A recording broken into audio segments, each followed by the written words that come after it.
I'll keep an eye in chat. If anything's too loud, if Penguin's too quiet, if I'm too loud, etc., just let me know, and we can take care of it ASAP. Again, sorry, this is another situation where I wasn't expecting to cast. This actually happened to me just yesterday, too. But, yeah, I wasn't expecting to cast, or stream, rather. I was expecting to cast. Yeah, the world hates you. Dropping all of those unexpected streaming duties on you. Well, I was just like, because Partoof crashed in, like, the finals or something, and I'm like, ugh, it's the finals, I guess I'll just take over, like, whatever. Alright, so we are in the recovered game screen, guys, as you can see, and we'll be getting right back into this. Just a recap in case you guys, I don't know how much you guys missed. They saw nothing of that game at all. Oh, wow. Okay, so there was an Immortal all-in with a Warp Prism, which did some damage, but not really that much. It's worth noting, too, it was dropped in the main. It wasn't walked across the map. Yeah. Opiee finds himself in a pretty solid lead right now, though. Yeah, Opiee has a ton of Hydralisks, and that's what his tech is primarily being. No roaches, laying Hydra. And he's on 3 bases, whereas the Protoss player is currently, I believe, still on 2?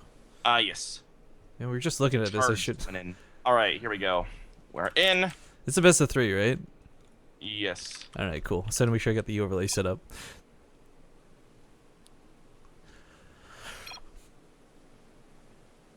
Three, two, one. I love that, like, epic countdown from the recovery game. It looks so, like, why is there nothing nothing else in StarCraft 2 looks that cool, let's be honest. Yeah. Okay, so we're back in action. We actually have Opiee taking a 4th base way down here towards the south. He's really in a good spot as far as this game goes, but what I'm shocked about is he didn't try and take his gold as his 4th. This would have really catapulted him ahead. Yeah, on the other hand, the bottom right is definitely safer than the gold, but it doesn't give you that income boost, obviously. I guess he kind of feels like he doesn't really need it right now, and, well... Behemoth confirms the existence of this massive Hydras outside his base. There's really just 10 Zealots and a couple sentries here. He's warping in a couple more, Behemoth is, but until charge is done, those Zealots aren't going to pose a gigantic threat to these Hydras. But once charge is done, they'll be really dangerous to deal with. There's a small opportunity that maybe Behemoth has like the most godlike force fields and traps enough of them in that the Zealots can attack, but the likelihood of that is pretty low. One thing we did talk about before the stream went down, guys, I do want to remind everybody, in case you've just been kind of casually playing StarCraft 2, there was a patch recently that made Hydralisk attacks a little bit faster, from a 0.484 attack speed to a 0.7 something. What is it, 0.75? 0.75. I think.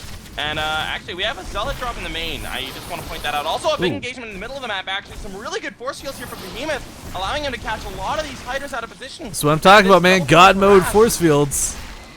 Yeah. Oh, he gets the Hydra Den! Has done wonders for him. He gets the Hydra Den, so now there's going to be no more Hydralisks to deal with. Well, there's 12 more on the way, but he's got to clean up the ones that are available on the map. Roach Warren's been thrown down. This is going to be a much cheaper alternative, but level 1 weapon upgrade Zealots, man. Almost get the spawning pool. He could have gotten the pool if he focused it. He may go back for it. Look at this. One Zealot was hiding. Behemoth with the special tactics and the Ninja Zealot. No!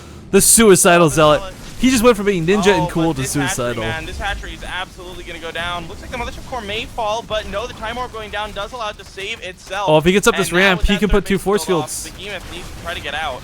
Oh, I kind of wish he had ran up the ramp. He could put 2 force fields here to keep all the Hydralisks back.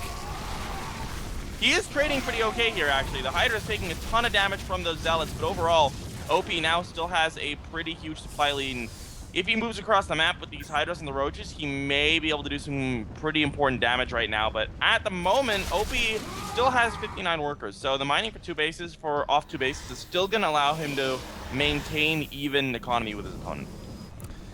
Yeah, that was, I don't think, does Behemoth, let me check his vision real quick. He doesn't actually know the lower right corner, so that's a big part of why he probably didn't go up that ramp. If he had known this base was here, maybe he would have gone in.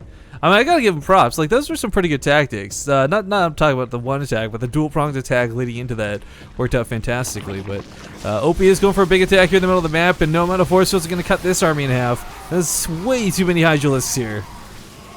Yeah, Behemoth once again technically taking a cost-efficient trade, but at this point, he's too far behind from that opening, and it's just not going to be enough by the looks of it. Like that technically, Penguin, was that in air quotes as well? Yes. Alright, so a couple sentries going to go down. The last line of defense is this cannon. There's an overcharge not available, unfortunately, so the Mothership Core is just kind of idly sitting here.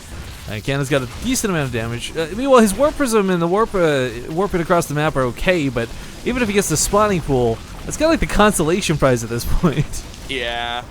It looks like he wants to go for some kind of a crazy base trade, but I just don't think it's going to be enough. Opiee over double the supply here, continuing to push on forward. The natural Nexus is at about half health right now, going to go down as well. And a couple of Zealots are unloaded into the mineral line of the natural. He's going to warp in still more units. He actually has a relatively high number of units on the other side, but... I like this, though, because like his alternative is what? Type GG? I mean, he's going for broke. He's going to try and end his opponent, and he thinks he's on top of the bases. Of course, he still doesn't know about the lower right, which is really unfortunate, but A for effort to Behemoth. He had some pretty cool moves this game, but as we can see here with the last couple pylons going down, and an overcharge, he's desperately trying to stay in this game, but there's just almost no economy behind this. In fact, with these probes going down, there's literally no economy behind this.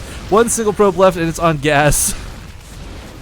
Yeah, there are a lot of Zealots here on the offensive, though. 16 Zealots on the offensive, and that actually is a pretty scary number. So, miscontrol on the Roaches, we already saw a little bit of that, allowing them to get surrounded, but miscontrol on the Roaches could allow him to slowly but surely claw the supply gap back. The problem is, he thinks he's denied the mining, like you said, but there's still the space at the bottom right. And he's about to find out about it if he travels. Oh, the Zealot, why did it stop walking?